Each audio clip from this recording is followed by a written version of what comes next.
Bom dia, igreja. Feliz sábado. Eita, a saúde está boa, né? Já vi que a igreja está com pulmão excelente. Meus queridos irmãos, é com grata satisfação que eu retorno aqui, mais uma vez, para transmitir a todos a palavra do nosso Deus. Amém? E ouvimos aqui o primeiro louvor, superação. Superação.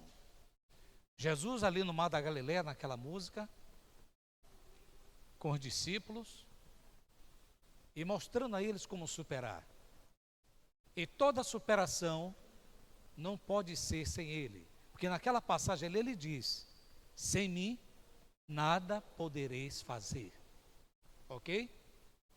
E agora, aqui nesse hino, que acabamos de ouvir, maravilhoso, abençoado esse louvor que nossas irmãs acabaram agora de entoar, de cantarem. Uma mensagem muito poderosa, muito inspiradora, né? De adorá-lo. Nós estamos tendo hoje a oportunidade de adorar o Senhor, de pregar o Evangelho, de pregar a mensagem. E quero também me dirigir àqueles que estão assistindo, nos acompanhando pelas redes sociais, algum canal de YouTube, e alguns que estão em casa, que não podem vir, estão acompanhando. Que Deus os abençoe também. Amém? Vamos começar. Hoje o nosso tema é aprendendo a semear. Vamos lá, o nosso sonoplasta, vamos trabalhar? E eu quero chamar a atenção também da igreja, preparem vossas Bíblias, porque nem tudo, as passagens, eu propositadamente não coloquei o texto, e sim a referência bíblica. Ou seja, o capítulo e o versículo. Ok? Para provocar os senhores e as senhoras, as damas e os cavalheiros, a olhar a Bíblia, pesquisar. Em cumprimento o que está escrito em São João 5,39. O que é que diz lá? Examinai as Escrituras. Jesus está mandando fazer o quê? Estudar as Escrituras. E como consequência desse estudo, ganhamos o quê? A vida eterna. Está lá. Porque nelas contém a vida eterna. Aqui é só minha apresentação, resumidamente, né? Para não ficar aqui tomando tempo, se apresentando e tal. E hoje vamos aprender como semear. Quem aqui já trabalhou em agricultura? Alguém aqui já trabalhou na agricultura? Acredito que muitos que estão em casa agora nos assistindo devem estar dizendo: eu já trabalhei. E outros poderão estar dizendo: eu trabalho na agricultura. Mas se você nunca trabalhou na agricultura, nunca foi agricultor, mas tem ao menos uma noção do que é agricultura, do que é plantar. Todos nós comemos, claro, é óbvio, isso é óbvio. Nos alimentamos de grãos, de arroz, de trigo, de feijão e tantas outras coisas. Nos alimentamos. Meus queridos, a mensagem hoje, lamentavelmente o nosso tempo é curto. Hoje era para estarmos o nosso seminário. Era para ser hoje o dia todo. O dia todo. De aprendizagem hoje. Eu já estava com a equipe prontinha para vir, para trabalharmos hoje aqui, mas lamentavelmente teve alguns pontos aí que não encaixou da igreja e não vamos ter. Mas vamos fazer hoje aqui uma introdução, certo? Vamos fazer hoje aqui uma introdução do que vai acontecer nesse seminário. Hoje aqui já é uma parte, uma introdução. Ok? Eu estava conversando logo quando cheguei hoje aqui, com o nosso sonoplasta, um dos sonoplastas, que a igreja está se preparando para ser salvos. Quem está se preparando para ser salvo aqui? Todo mundo quer ser salvo. Isso está errado? Não. Não está errado, está correto. Mas temos um problema. Eu já estou entrando o próximo. Já estamos na mensagem já. Tudo que eu estou falando aqui já está dentro da mensagem. Todo mundo aqui quer ir para o céu, certo? Todo mundo quer ir para o céu, inclusive eu. Amém? Mas temos um problema, queridos, que a igreja não está se despertando. Esta salvação acaba se tornando egoísta, muito egoísta, ou até mesmo, em algumas circunstâncias, egocêntrica. E por quê? Eu quero ser salvo, você quer ser salvo? Salvar é verbo, e podemos conjugar esse verbo no tempo presente. Eu quero, tu queres, ele quer. Em suma, nós queremos ser salvos. Então o verbo salvar está conjugado. Mas como vamos conjugar esse verbo salvar somente entre nós? Só entre nós? E por que é egoísta? Porque você quer ser salvo, mas você não quer salvar os outros. Queremos nos salvar, mas não queremos salvar os outros. E por isso, a igreja está descendo a ladeira. O que é isso? Está se esvaziando? A evasão? Hoje, sábado do Senhor. Era para estar a igreja lotada. Gente em pé. Sábado do Senhor. Mas está vendo aqui 2 sábados. O sábado do Senhor e o sábado do homem. Não é isso? O sábado que alguém resolve ficar em casa, vendo TV, fazendo outras coisas, que não tem nada a ver com o sábado do Senhor. E que Ele criou este dia para nós, para o seu povo. O problema, queridos, é que a igreja precisa sair da igreja e ir para as ruas. A igreja precisa sair do púlpito e ir para as ruas. Precisamos nos convertermos para converter o mundo. Como vamos converter o mundo do pecado se eu e você não estamos convertidos? Vejamos aqui. Semeia pela manhã. Tem como parar esse tremor aí? Parece que está com mal de Paxo, né?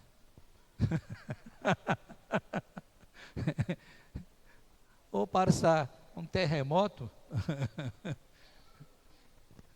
Semeia pela manhã a tua semente, e à tarde não repouses a mão, porque não sabes qual prosperará, se esta, se aquela, ou se ambas igualmente serão boas. Eclesiastes 11:6. Essa aqui eu descumpri, botei o texto, coloquei o texto. Mas para harmonizar esta aqui, veja que a mão está com semente. O agricultor, ele trabalha, prepara a terra, não é isso? Ara a terra, bem preparada. Essa mensagem é praticamente toda uma metáfora. E como uma metáfora, requer um recurso teológico que chamamos de exegese ou exegese, que é a arte ou a ciência de interpretar o texto. E hoje praticamente aqui vai ser uma aula de exegese, certo? Para vocês entenderem a interpretação disso. Embora o tempo é muito curto para muitas informações, hoje era para a gente estarmos todo mundo aqui junto, almoçar aqui, ninguém ir para casa, a gente lavar a alma de aprendizagem, de conhecimento. Hoje é o dia para se preparar para salvar. Vocês vão sair daqui hoje, vão para casa, do mesmo jeito que vem. Cada sábado vem para a igreja, participa, louvores, se emociona e volta para casa do mesmo jeito. O que é que está mudando na sua vida? Cada sábado, cada culto que você vem, quarta, domingo, sábado. Espero que você que está em casa nos assistindo agora esteja entendendo. E que a imagem também esteja nítida para você.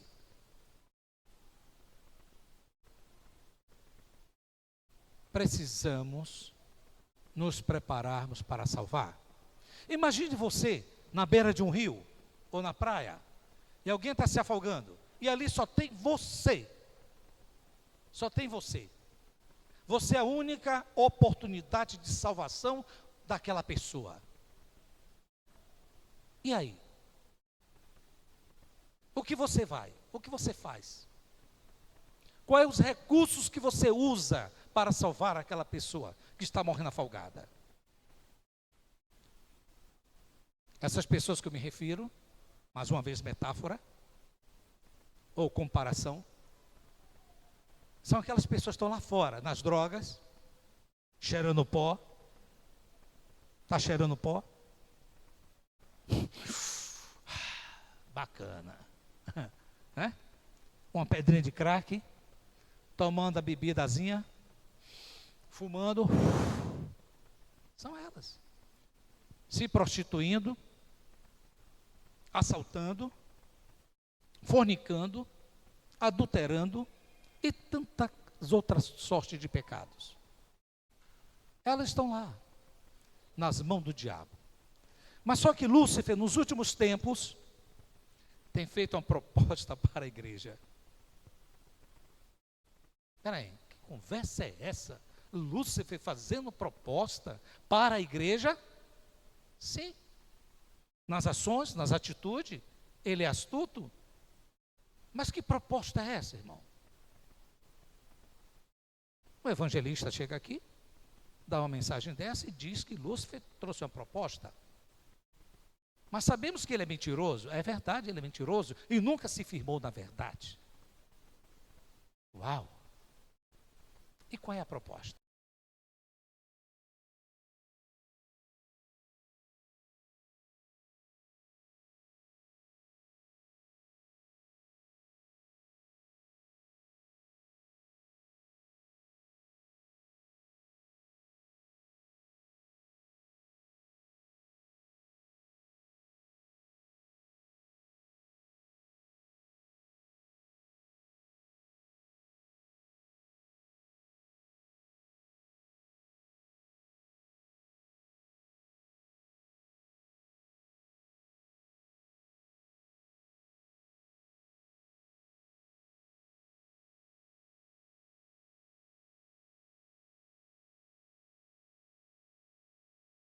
Com 3, 4, 10 homens no dia.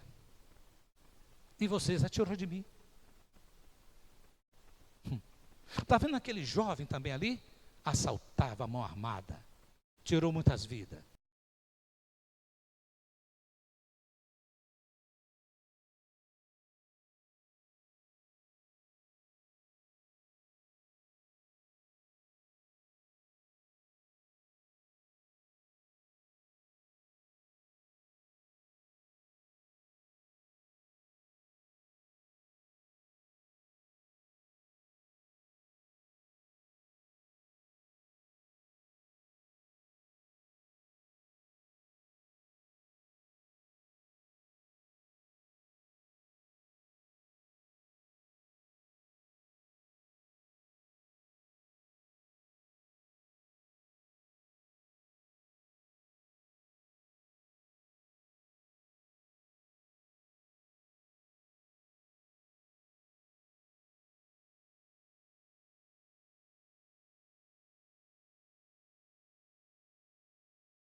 14, 12.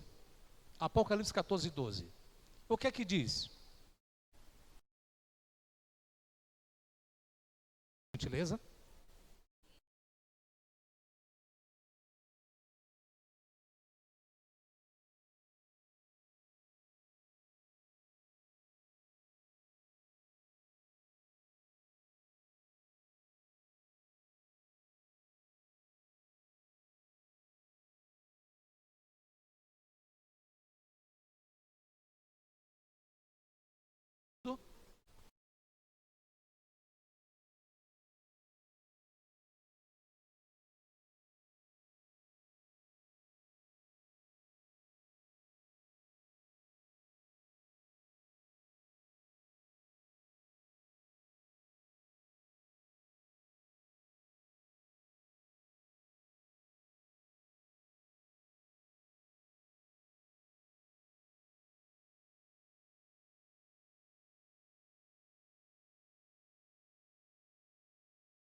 para plantar. Eu nunca tinha plantado nada na minha vida.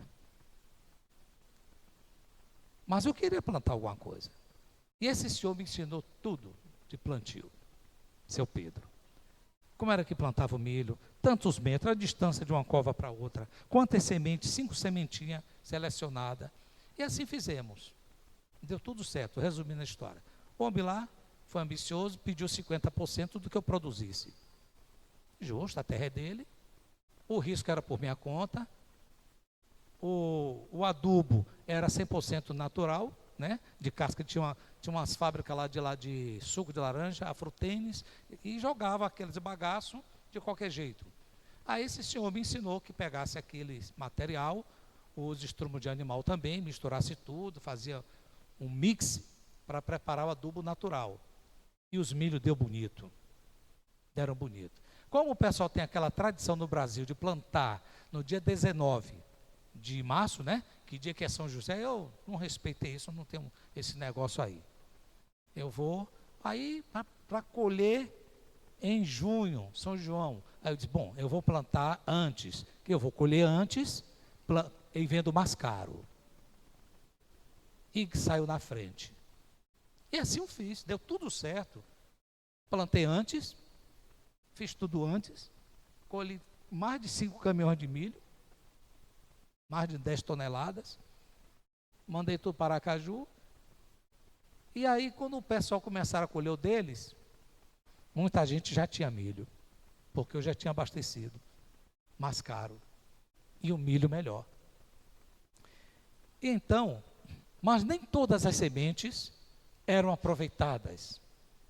Nem todas as sementes são aproveitadas. Parte da semente fica para você se alimentar. O feijão, por exemplo, você vai plantar todo o feijão que colhe? Não. Parte vai ficar para a alimentação. O arroz fica para o alimento. Se você planta boa semente, ela vai dar bons frutos. A mentira é uma boa semente? A fofoca é uma boa semente? Não. A mentira, a fofoca, tudo isso são boas novas? Não. O Senhor Jesus nos ensina e pede para que anunciamos boas novas. Quando aquelas pessoas eram curadas, Jesus curava alguém, o que é que ele dizia? Vai e anuncia as boas novas que o Senhor teu Deus te dera, te fez. Jesus estava mandando anunciar boas novas. Quando a gente termina de pregar, vai ali à porta, se despedir, e eu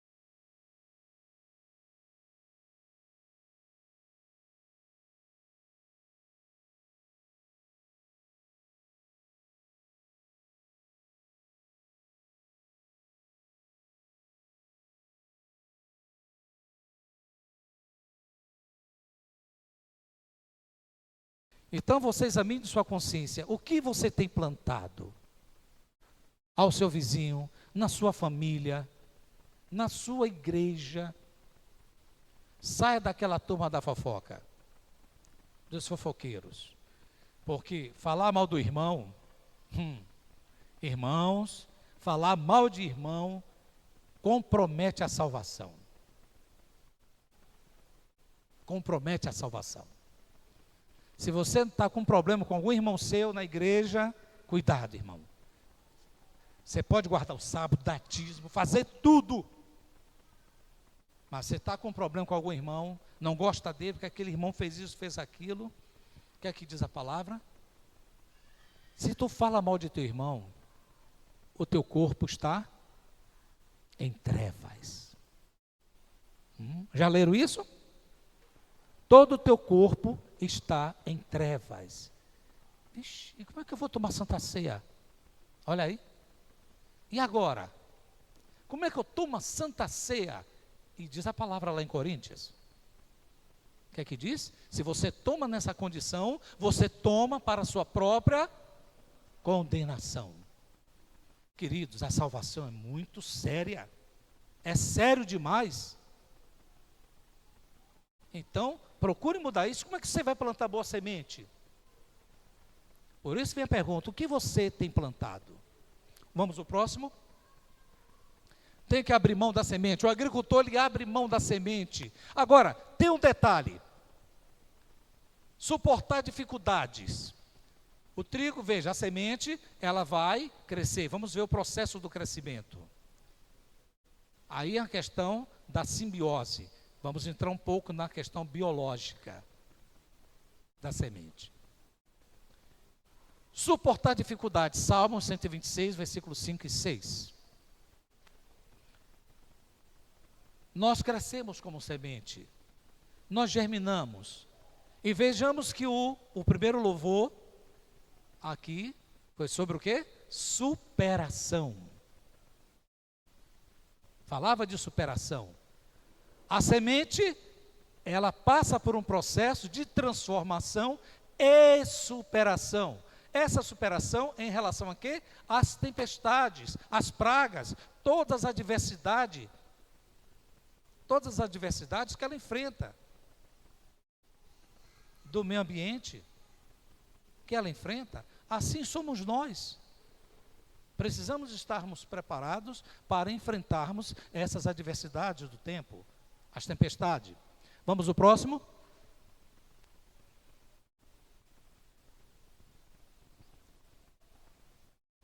Pronto. Aqui agora está o processo. Esperar o tempo certo. O que é que diz a Eclesiastes? Que há tempo para nascer, tempo para morrer, tempo para crescer, tempo para tudo, não é isso? Então, vejamos o processo. Primeiro você pega a semente, você já pegou a semente, plantou, ela vai o quê? Germinar. Aí depois ela brota. Até chegar o momento, o dia, a fase dela, a última fase, que é dar os frutos. Esperar o tempo certo, Eclesiastes 3:2. Você tem esperado o tempo certo? Vocês querem um exemplo de tempo certo? Aí eu volto novamente para o meu texto básico, Mateus 4:19. Quando Jesus convidou os discípulos e convidou vocês para serem discípulos. Jesus fez o que com eles? Mandou logo pregar o evangelho? Saíram pregando, dando estudo bíblico? Não. Dessa passagem de Mateus 4:19 para Mateus capítulo 28, versículo 19 e 20. Aí, em Mateus 28, 19 e 20, é o ide. É o ide. Ide e pregai o evangelho a todas as criaturas, batizando-as em nome do Pai, do Filho e do Espírito Santo. De uma passagem para outra, vejamos, é o mesmo livro, Mateus, do 4 ao 28, levaram-se aí 3 anos e meio, para eles se prepararem. Jesus os preparou, levou esse tempo preparando eles, para pregar o evangelho. Aí depois, e eles tiveram aula, né? Ali com o mestre, não foi aula EAD, ensino à distância, foi aula presencial mesmo. Foi aula presencial com Jesus. E nessas aulas presenciais também eles tiveram estágio, tiveram direito a um estágio. Todos eles tiveram estágio. E foram reprovados no primeiro estágio. Foram reprovados. O que aconteceu? Começaram a trazer pessoas doentes, eles não conseguiam nada. Pessoas endemoniadas, eles não conseguiam nada, ao ponto de um senhor se irritar e dizer: mestre, já trouxe os seus discípulos e não fizeram nada. E Jesus agora dá o resultado, a nota do estágio. Acho que ganharam 10? Não, ganharam 0. Na frente de todo mundo. Jesus os chamou de, ó geração incrédula, os chamou de incrédulos. Chamou de incrédulos. Foram reprovados. E aí eles tiveram que continuar estudando. Mas por que eles não conseguiram? Porque faltava ainda um elemento na vida deles. Faltava algo na vida deles. E esse algo se cumpre no livro de Atos, capítulo 1, versículo 8. O que é? A unção do Espírito Santo. Amém? O próximo, queridos. Gente, eu estou correndo um pouquinho, porque isso aqui é extenso. Para dar todas essas fases aqui, não é fácil. Seria uma mensagem só isso aqui. Vamos aqui. Respeitar o processo. Respeitar o processo. Como é respeitar esse processo? Da planta, da semente. Vamos imaginar cada um de nós sendo essa semente. Você já nasce falando? Nascemos falando? Não nascemos falando. Então temos que ter paciência. O problema da igreja, um dos problemas da igreja é os jovens são rebeldes, são, digamos assim, alguns dizem que os jovens são rebeldes, que eles são imprudentes, que os jovens são arrogantes. Os jovens são arrogantes. Bom, se os jovens são arrogantes, podem até ser, mas os mais velhos não têm paciência também com eles. Os mais velhos não têm paciência. Esse é o problema.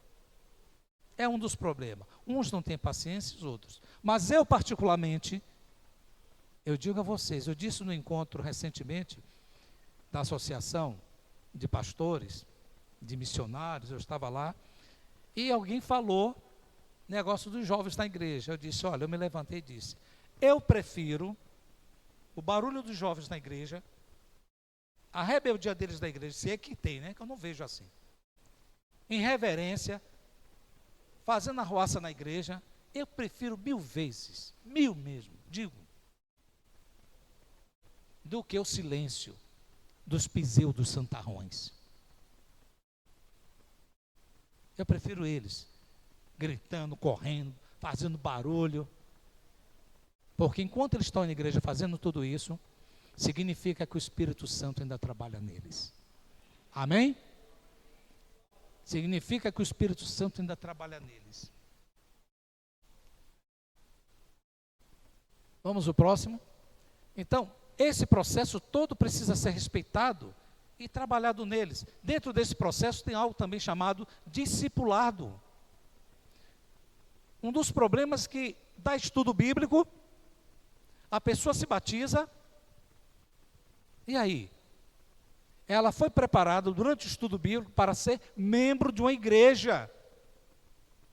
Está errado. Essa nomenclatura não se adequa mais nos tempos de hoje. Não se adequa nem o convite do Senhor Jesus. Primeiro ele convida, Mateus 4,19 está convidando para ser discípulo.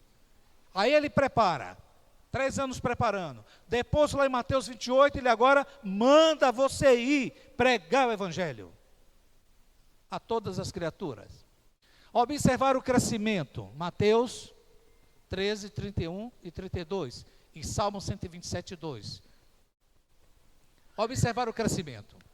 A igreja tem que acompanhar o crescimento. Eu não gosto dessa palavra membro, mas dessa expressão do membro, né? Que ainda não é discípulo, né? Vai ser. Aí eu te pergunto, o tempo, respeitar o tempo. E qual é o seu tempo? Há quanto tempo você está na igreja? 3 anos, 4, 5, 10, 15, 20... E dentro desse espaço de tempo, desse processo, o que você tem semeado? Vou resumir, vou simplificar. Quantas almas você já ganhou nesses anos que você está na igreja? Você que está em casa me ouvindo agora, que está nos ouvindo. Você também, que está aí sentado. Fazer que nem o nosso irmão Luiz Gonçalves. Chega mais perto. Ali na câmera. Chega mais perto. Quanto tempo você vai permanecer sentado aí no sofá da sua casa? De frente da TV, só assistindo. Só assistindo. Não passando de um mero espectador. E o mundo lá fora gemendo, sofrendo, padecendo por causa da sua letargia, por causa da sua inércia. Um preguiçoso espiritual. Mas sabe o que está levando isso? Vergonha. Com vergonha de pregar, de ser chamado de crente. Vergonha. Preconceito. Preconceito, queridos. Você quer ser salvo? Se liberte dessas coisas, enquanto é tempo. Porque o Senhor Jesus precisa de você. Ele precisa, os céus precisam de nós. E vou mostrar umas passagens depois que não está aqui. Por que Jesus deu essa missão à igreja para pregar o Evangelho? Vamos ao próximo.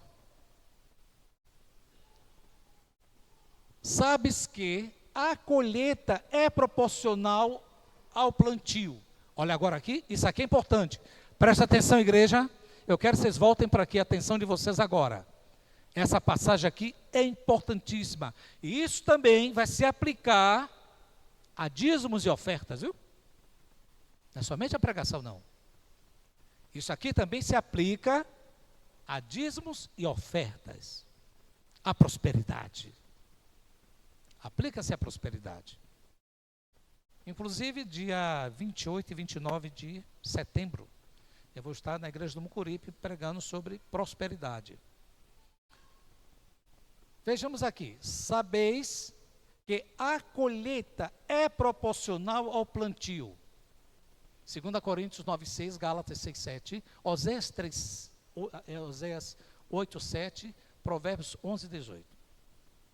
Por que proporcional? Se vocês forem ver nessas passagens aqui, vocês vão observar, proporcional é o seguinte: se você tem aqui uma terra, o irmão José plantou 20 hectares. O irmão José plantou 20 hectares. A irmã Maria plantou 50 hectares. O irmão João plantou 100 hectares. Aí eu pergunto, o irmão José, a colheita dele vai ser mais do que da irmã Maria que plantou 50 hectares? Não. A dele vai ser proporcional à quantidade que ele plantou. E você? Você acha que você recebe, Deus vai lhe dar mais do que você ofereceu? Não. A colheita é proporcional. Se a igreja está pregando, está levando o evangelho, está levando almas ao batismo, essa igreja está prosperando. Eu disse hoje para o sonoplasta, o apóstolo Paulo compara a lei a um espelho, lá em Romanos. Já leram isso? Compara um espelho.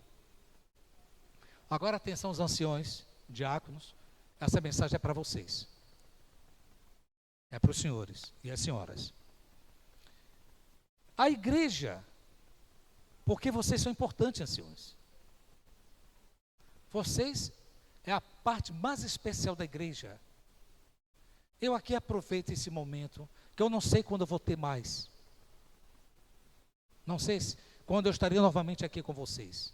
Por isso, eu vou apelar agora aos nossos anciões, à liderança da igreja.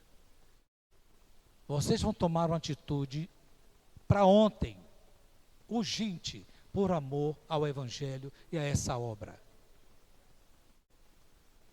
Quando Paulo diz, ele faz a comparação da lei como um espelho.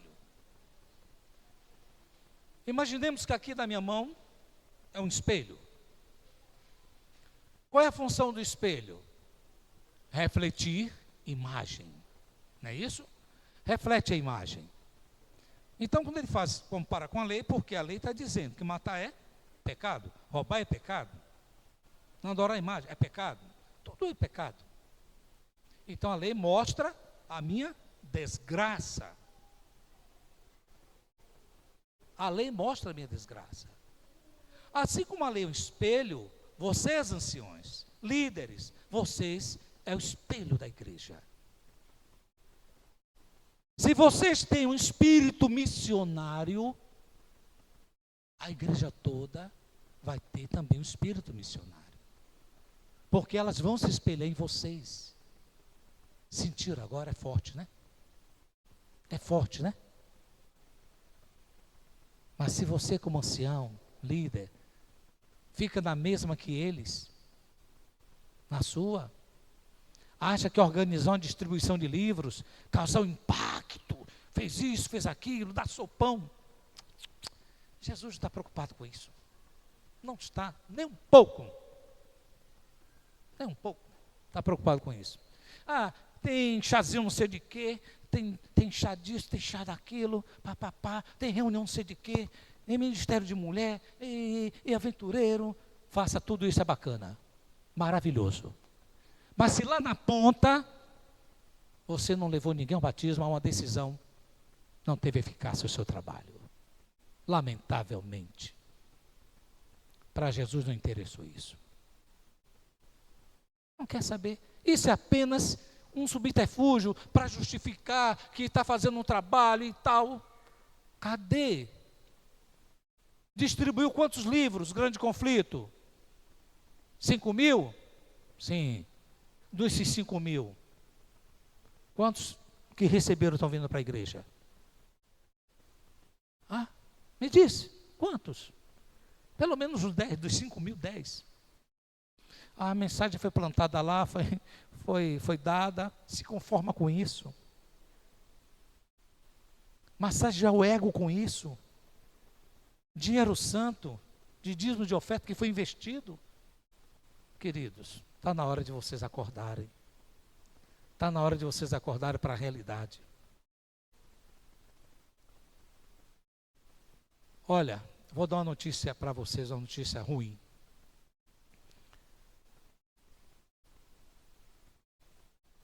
Talvez alguns aqui já estejam sabendo. Há alguns anos, nos Estados Unidos, surgiu um movimento de irmãos nossos que se rebelaram, pregando uma doutrina chamada a vara do pastor, as mensagens de Elias, do primeiro, segundo e terceiro Elias. Alguém já ouviu falar sobre isso? Aqui? Parece que não. Graças a Deus aqui ainda não chegou isso. Mas já está no Ceará. Já está no Ceará. Eu estou interrompendo aqui para dar essa notícia. E aqui no Brasil já chegou. E na época lá, uns anos atrás, nos Estados Unidos, os adventistas foram ameaçados de morte se não aceitasse essa mensagem. E um rapaz hoje, um sul-africano, de nacionalidade norte-americana, Leonel Joseph, ou Joseph, em português quer dizer José. Ele é conhecido hoje no Brasil como Yahuda, ou Yahudá. Eu tenho ele no meu WhatsApp. E ele me tem. Eu tenho um grupo no WhatsApp chamado CPE. E nas redes sociais eu tenho uma CPE, fundei a CPE, que é a Comunidade de Proclamação do Evangelho. Proclamando o Evangelho. A CPE. Hoje tem muita gente, inclusive o pastor Luiz Gonçalves participa também. Eu perdi o controle da CPE. Tem muita gente. Era só aqui para o Ceará. Aí a coisa ganhou corpo. Hoje está no Brasil todo, está no exterior, tem gente da Suíça, no mundo inteiro. E as mensagens que eu posto lá é de evangelismo. Agora tem cantores da Assembleia de Deus, está todo mundo botando música, eu não tenho como fazer mais nada. Aí a União, pastor Ângelo, entrou em contato comigo essa semana, ainda ontem a gente estava conversando, e o pastor Ângelo também entrou no grupo, ficou lá camuflado entre eles. Só que eu não sabia qual era a intenção desse pessoal. Confesso que não sabia. Eles já estão em várias igrejas nossas, com essa doutrina E vocês fiquem atentos. Fujam. Fujam. Eles estão desviando os nossos irmãos para criarem a religião deles agora, a igreja deles. Estão distribuindo materiais, entra, faz uma escola sabatina online, ao vivo, que é de sexta-feira à noite, estuda uma lição da escola sabatina, na sexta-feira, e manda o link nos grupos de WhatsApp para todo mundo, e nas redes sociais, e você acredita que é adventista. A União tomou uma decisão semana passada, foram expulsos da igreja. Já foram expulsos. Eu estou dando essa notícia a vocês, e posso dar porque eu estou envolvido no processo. E muitos dos nossos pastores aqui ainda não têm conhecimento disso. Isso já está acontecendo, já estão no Ceará, o Brasil todo. Tudo através de link. Quando começarem a falar a mensagem da vara do pastor, a mensagem do primeiro, segundo, terceiro Elias, fujam disso. Não tem nenhum fundamento bíblico. Não tem nenhum fundamento bíblico. Eles estão distribuindo esses materiais por aí, ok? Eu, essa semana agora, vou fazer uma gravação, um vídeo, de uns 2, 3 minutos. O pastor Ângelo está muito aprofundado nisso, muito aprofundado. Já gravou um vídeo também rebatendo essa doutrina satânica.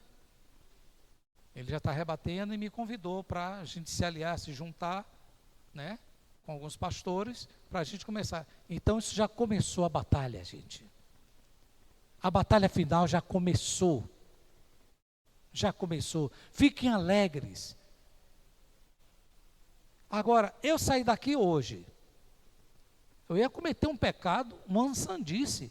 Se eu fosse embora hoje aqui, me despedir de vocês, dos meus irmãos, das minhas irmãs, eu posso até não ser salvo, queridos. Mas eu desejo ardentemente no meu coração que vocês sejam. Eu saí daqui sem advertir vocês sobre isso. Depois iam me perguntar, ele poderia me perguntar, irmão, você alertou a igreja sobre isso? Eu vou dizer, pastor, esqueci. Eu esqueci. Não é coisa para se esquecer. Então, como está escrito, qualquer outro que vier lhe dar um outro evangelho, o que é que diz a palavra? É anátema. Não aceitem. Que não seja essa mensagem, não aceitem. Então, tudo é proporcional. Então, se você plantou 100, você vai ganhar proporcional e 100. Se você plantou 1000, você vai ganhar proporcional aos 1000. E assim sucessivamente. Vamos ao próximo?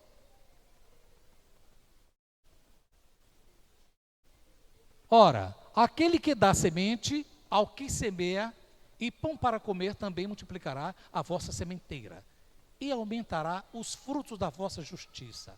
Está vendo? Entenderam isso aqui? A linha de raciocínio em sequência à mensagem anterior da proporcionalidade. Essa proporcionalidade é simplesmente aritmética. É matemática financeira, percentuais, em termos de percentagem. É simples. Vamos ao próximo.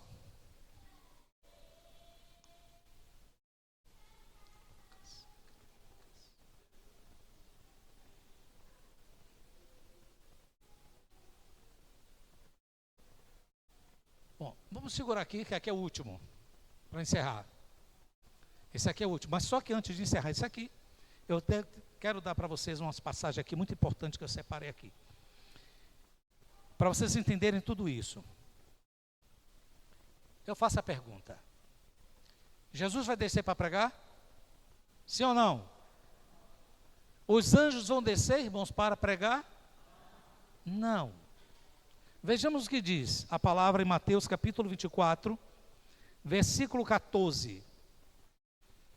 Na sua Bíblia e na minha Bíblia diz o seguinte: e será pregado este evangelho do reino por todo o mundo, para testemunho a todas as nações. então virá o fim. Então, o fim só virá, o fim está condicionado ao quê? A pregação do Evangelho. O fim está condicionado ao quê? A pregação do Evangelho. E quem vai pregar esse Evangelho? É os anjos? Não. Somos nós. E como nós vamos pregar esse Evangelho? Se preparando, queridos. E como é que vocês têm um seminário, uma oportunidade de se preparar, de receber um treinamento? Sabe o que era para eu estar fazendo aqui hoje? Com a equipe que me acompanha? Uma simulação. Ainda o tempo está... Não dá. Eu ia fazer um aqui rapidinho. Uma simulação. Como você dá um estudo para o Testemunho de Jeová? Como é que você dá um estudo para o Mórmon? Como você aborda eles? Como é que você aborda um espírita kardecista? Você está preparado? Você sabe quais os pontos doutrinários dele? Uma pessoa ali que é do candomblé, frequenta uma coisinha lá estranha, gosta de adorar Exus, caboclos, orixás e guia. Você já ouviu falar nisso? Você vai correr daquela pessoa, porque aquela pessoa é de candomblé, não vou não. É onde você tem que ir. É para cima desses que tem que ir. E como é que você vai? E se você chega lá na casa dela, começa a falar de Jesus, um espírito ruim pega ela, um Exu pega ela, incorpora nela. Você não conhece, nunca enfrentou esse tipo de entidade. Como é que você faz? Aí você não vai pregar o Evangelho? São almas que estão presas em cativeiro. E o Espírito Santo te usou para libertar. E você se acovardou, se apequenou. Hein? Um católico é meio fácil, né? Para evangelizar. E como é que pega um pentecostal, apostatado, que fala língua estranha, canta labachura? Como é que você faz? Você está preparado para dizer para ela que não existe esse de canta labachura, canta. E aí? Como é que você vai pregar para essa pessoa? O estudo que você dá para o Testemunho de Jeová é o mesmo estudo que você vai dar para o espírita, para o católico, para o Mórmon? Não. O Mórmon tem o profeta dele, que é Joseph Smith, ou José Smith. Você sabia que existem duas linhas de Mórmon? A do Brasil e a norte-americana. A que está no Brasil nem a mesma norte-americana. Aí você vai falar de Smith para ele. Ele vai dizer, mas vocês também adventistas, tem a profetisa de vocês, Ellen White. Qual é o problema? E aí? Ele já provocou você. Aí você agora vai explicar, vai falar sobre Ellen White. Lúcifer ganhou a parada, o diabo ganhou a parada. Você perdeu. Perdeu, mané. Né, que diz por aí agora, a moda não é essa? Perdeu. Você perdeu. Por que perdeu? Porque você entrou no campo do inimigo. Em vez de você dar o estudo, você entrou no campo do debate. Saiu do foco. Mas se for para o debate, se agredir mesmo, partir para agressão, eles partir para agredir, como já aconteceu comigo, 2 bispos, Mórmon, me convidaram, eu fui. E assisti o culto deles, assisti todo. Quando terminou o culto, me levaram para uma sala, achando que eu era bobo mesmo, porque eu vou todo humilde, eu ando muito simples, né? Aí as pessoas confundem. Cheguei lá, sentei, os 3 bispos lá sentados e tal. Um me perguntou, você acredita em Smith? Eu disse, não. Por que você não acredita? Porque não foi ele que morreu por mim e por você. Não foi ele que deu a vida por mim e por você. Aí, qual é a sua igreja? Eu disse, eu sou adventista do 7º dia. Você não acredita em Smith, mas acredita em Ellen White. Bom, como eu estava na casa deles, eu me senti também à vontade. Eu disse, bom, só que tem uma diferença entre Smith e Ellen White. A Ellen White nunca foi envolvida com fraudes, com fraudulenta, transações financeiras. Ellen White nunca foi envolvida com pedofilia. Ellen White nunca foi presa. A Ellen White nunca teve passagem na prisão. A Ellen White nunca teve isso. A Ellen White nunca mentiu dizendo que viu o Pai, o Filho e o Espírito Santo numa floresta. Que se ela dissesse isso, ela deveria ter visto também a Branca de Neve com os 7 anões. Não era? Teria visto também Saci Pererê. Teria visto. Porque foi isso que o Smith viu. Uma tábua de ouro. Não. Mas por que eu disse isso? Porque eu conheci a história deles. Eu pesquisei, fui a fundo. E ele foi preso. A Ellen White casou-se legalmente com Tiago White. E foi bem aceito pela família, ao contrário de Emma, mulher de Smith, que a família de Emma era contra o casamento, porque Smith era pedófilo, praticava pedofilia, estupro de vulnerável com garotas de 12 a 14 anos de idade. E foi preso na cidade de Utah, nos Estados Unidos, sede internacional do movimento mormonista. Então eles ficaram impressionados, como é que eu sabia de tudo isso? Sei muito mais, muito mais. E os outros que ficaram ouvindo, ficaram em silêncio. Porque vão para lá sem saber no que estão se metendo. Do que estão se metendo, do que estão se envolvendo. Então não dá para comparar com Ellen White. Muita diferença. Vocês entenderam, irmãos, como é? Eu estou dando aqui só uma pitadinha, só uma degustação para vocês entenderem. Como é que é? A importância de estarmos preparados. Agora, se eu não tivesse preparo, eles plantavam em mim a semente da dúvida. Eu ficaria na dúvida. Aí daqui a pouco eu estaria com um pé na igreja adventista e um pé lá nos mormons. Aí vem os testemunhos de Jeová. Em que consiste a doutrina? Em que consiste a doutrina? Eles não acreditam na Trindade, são antitrinitarianos. Eles acreditam que Jesus já voltou em 1914.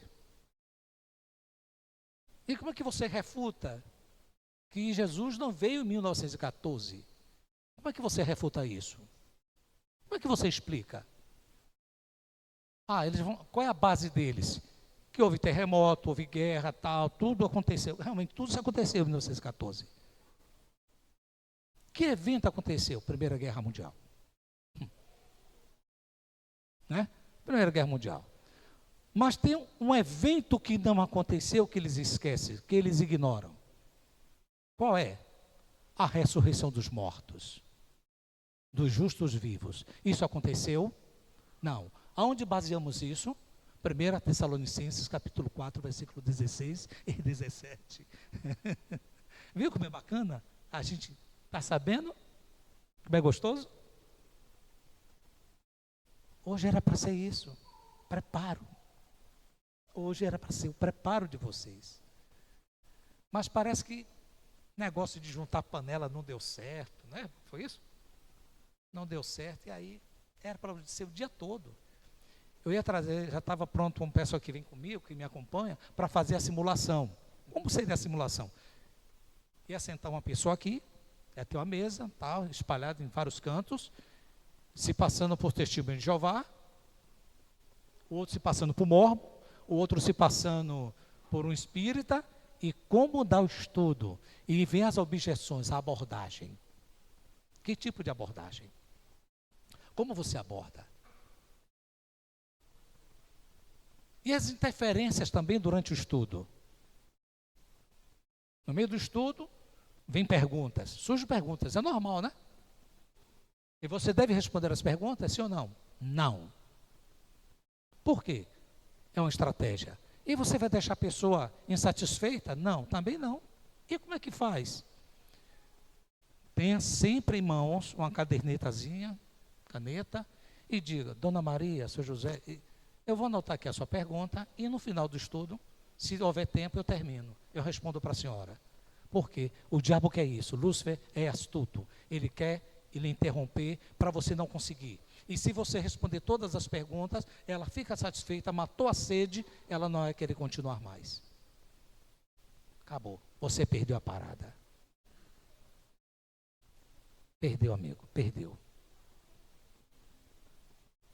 E há muitas coisas que acontecem no meio do estudo. Quando você abre a Bíblia para dar um estudo, olha, eu fico assim com pena quando eu vejo irmãos achando, é ingenuidade, eu sei que aquilo ali é ingenuidade mesmo, é inocência, eu sei que é, não é falta de conhecimento, é inocência. É perigoso, porque ali é uma batalha espiritual.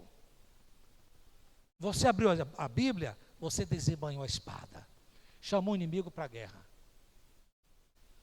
E ele não quer perder, ali é dele. Você viu o exemplo que eu dei aqui no início? Olha, aquele que bebe é meu, aquele ali bebia, aquele que cheirava pó era meu, e vocês tiraram. E ele não quer que a igreja se prepare. Ele não quer, porque ele já sabe que o fim dele, ele já está condenado. E nós acordamos, amanhecemos o dia, dizendo que está de pé esquerdo, reclamando de tudo, que está tudo difícil, e sabemos já qual é o nosso destino, que é o céu. E ele já acorda disposto, tacando terror na vida de todo mundo. É assim que ele amanhece o dia dele, né? E vimos aqui, deixa eu ver se está acelerado, irmãos, aqui. Vamos aqui ver agora, você que quer ser discípulo hoje, sai daqui sendo um discípulo. Vamos para o livro de Lucas.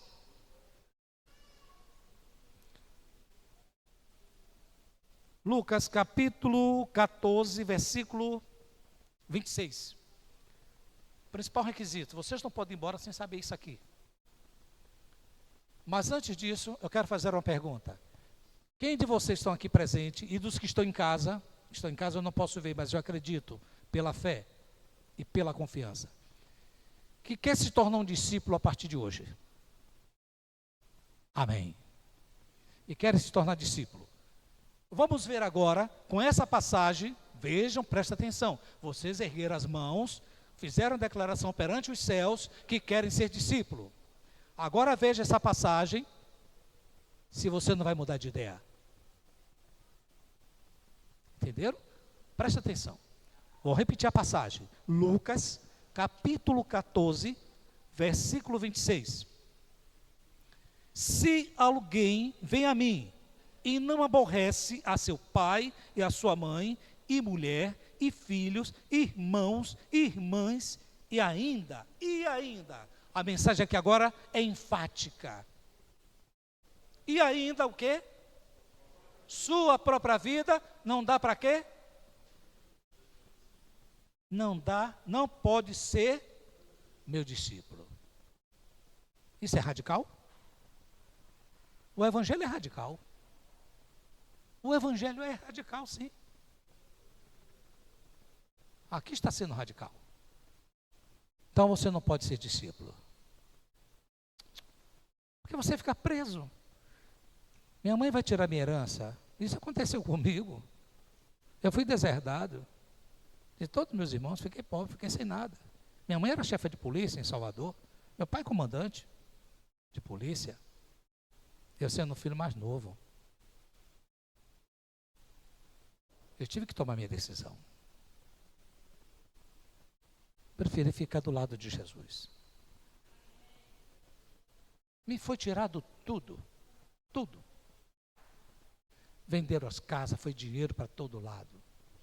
Mas o final deles foi triste, dos meus irmãos. Morreram pobres, alguns até viraram morador de rua. Eu estou aqui hoje sendo privilegiado, tendo vocês para me ouvirem, poder levar esse evangelho. Ah, queridos,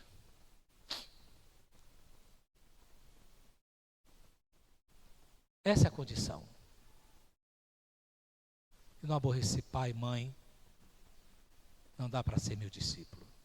Não dá. Essa é a condição. E agora, que é outra condição para ser discípulo? Vocês levantaram a mão. Declararam que querem ser discípulo. Ainda querem? Quer mudar de ideia? Quer continuar sendo membro? Não tem problema, fica sendo membro. Pode continuar sendo membro da igreja. Mas fica alerta. Não é o chamado de Jesus, o convite dele para você não é para ser membro.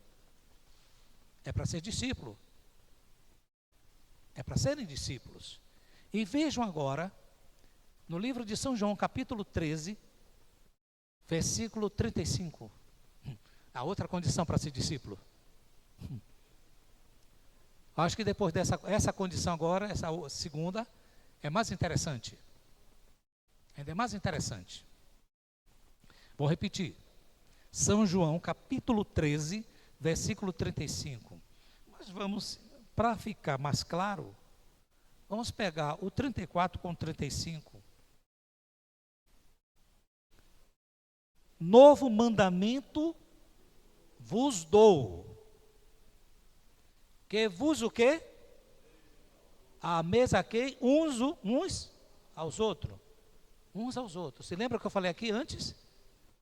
Como é que você ainda toma Santa Ceia falando mal do seu irmão? Não gosta daquele irmão? Ah, porque eu não tenho afinidade. Irmão, que diabo? Isso é coisa do diabo. Isso é coisa do diabo. Mensagem luciferiana. Eu só vou lavar o pé daquele irmão porque eu tenho afinidade. Eu fico só naquela classe porque eu não tenho afinidade com fulano. E lá no céu? Você vai dizer para Jesus, Jesus, não fico naquele grupo ali não porque eu não tenho afinidade. E como é o seu Pai Nosso? Então o seu Pai Nosso é hipócrita.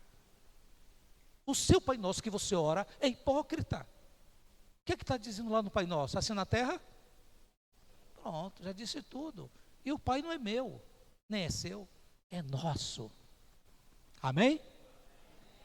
É nosso. E aí continua.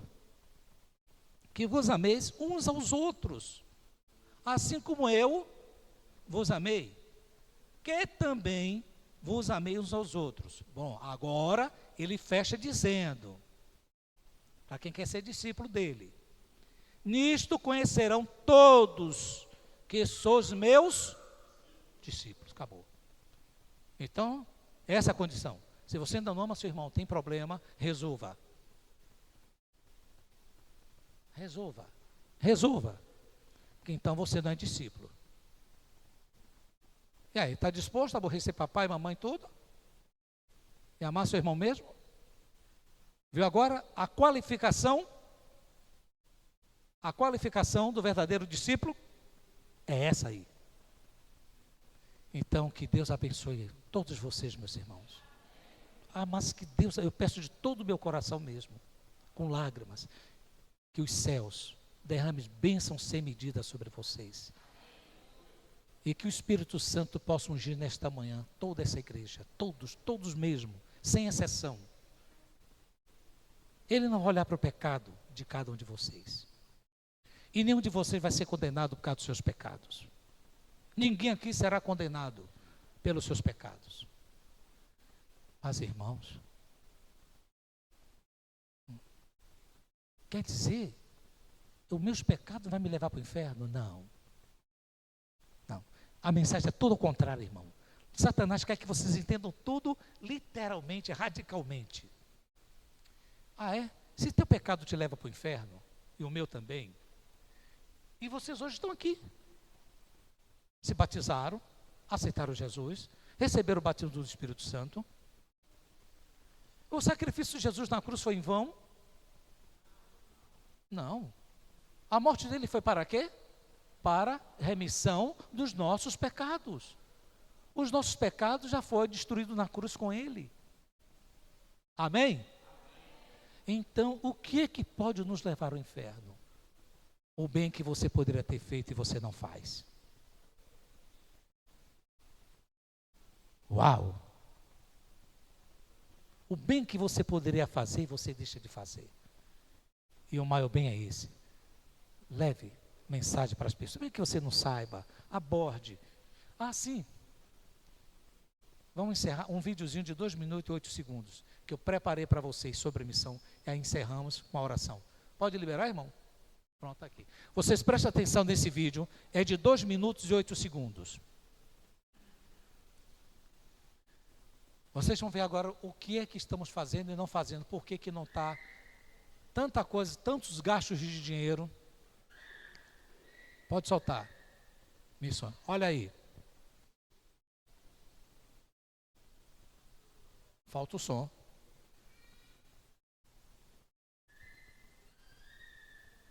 Restabeleça o som e põe no início.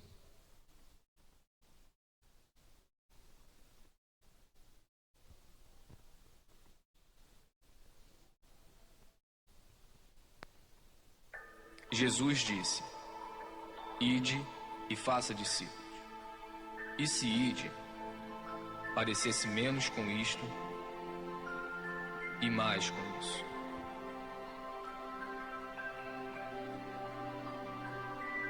E se fazer discípulos parecesse menos com isto e mais com isso.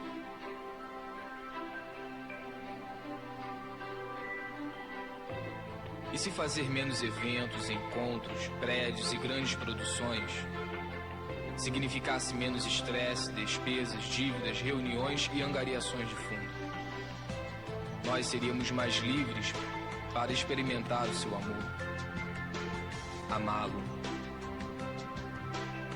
amar o próximo, libertar, servir, enviar.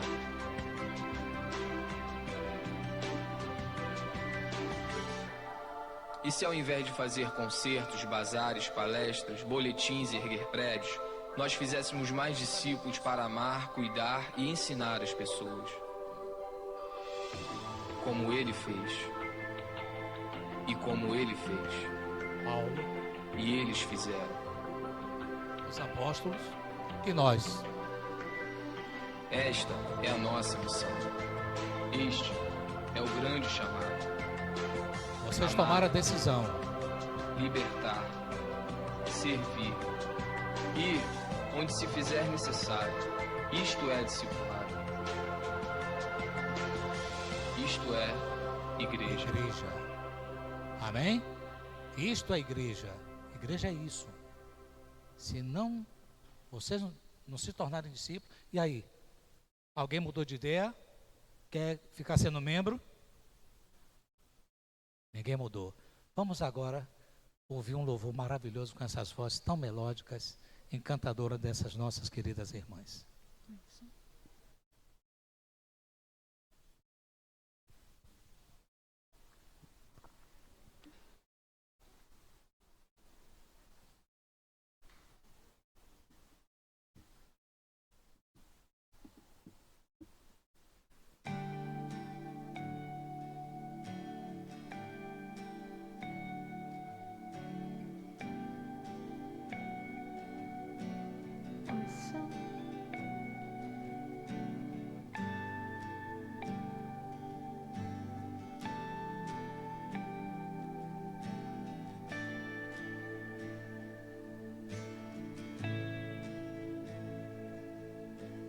Quero te conhecer, eu quero me envolver, Senhor, a tua voz quero ouvir.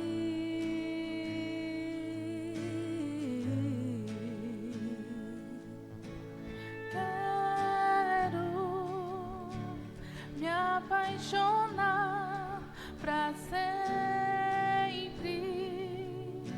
contigo andar e crer em Jesus, meu Salvador.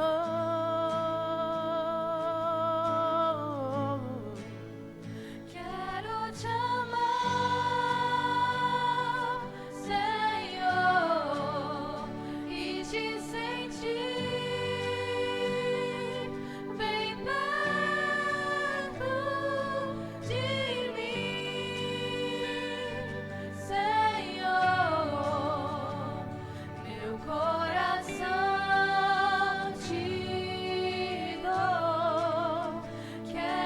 te amar, Senhor, e te sentir bem perto de mim, Senhor. Te entrego o meu viver. Quero te conhecer, eu quero me envolver, Senhor, a tua voz quero ouvir.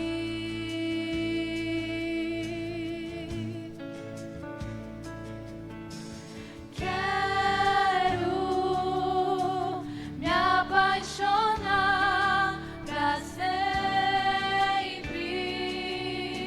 contigo andar e crer em Jesus, meu Salvador.